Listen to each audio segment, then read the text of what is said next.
电视剧《小女养生记》互观众看甲那么好，那么笑，甲人生的情景演甲非常的真。事实上，这是对江命的散文改写过来的。作者江娥最近甲这散文重新配音，变作是台语有声册发表伫咧网络顶头，希望甲真侪英国生活当中的台语对话保留落来，也毋望讲甲这有声册当作是送互台湾的礼物，希望台语会当久久长长。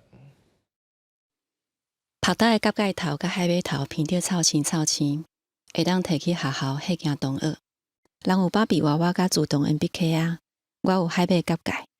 海马甲钙两种拢是电补的中药材，画面中的汉药房就是电视剧《小女养生记》原作的生活场景。最近原作的散文经过作者江娥用家己的台语配音做有声册，发表伫咧网络引起真侪讨论。作者表示，虽然散文大部分是用中文写的，不过这生活对话实际上多数拢是台语。敢若用中文写，伊感觉伤无彩，毋望透过台语记录爸母话，嘛当作是送互台湾的礼物。 我想讲，我若甲遮个代志，佮用台语甲伊写出来，迄就是阮即辈的人迄当时听到的声。因为我是较悲观的人，我毋知影台语会当佮长偌久。私心是希望伊会当较久长咧，吼。啊，所以我就感觉即件代志我敢若做会到，我就来做看卖咧。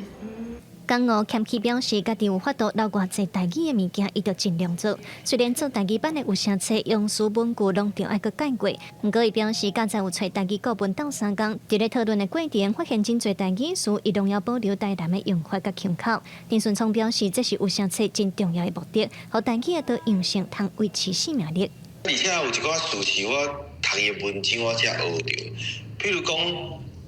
说一句话都毋敢对阿公起称，华语叫吭声啦，这种意思啦，就是讲咱无论是咱推广台语，还是出台文册，有一个最重要就是讲要甲真正在地声音伊的用词，啊，伊上口语的一寡讲法，其实就是上好的文啊。 江娥表示，《小女养生记》的台语有声册目前拍算先出10集，嘛有收到真侪民众热情的回应，互真侪人想起30-40年前的台湾生活，想起足侪台语的讲法，嘛互伊对台语写作有搁较侪勇气甲鼓励，毋望台语的路行会久长。记者卢尚如、谢桂林台北报道。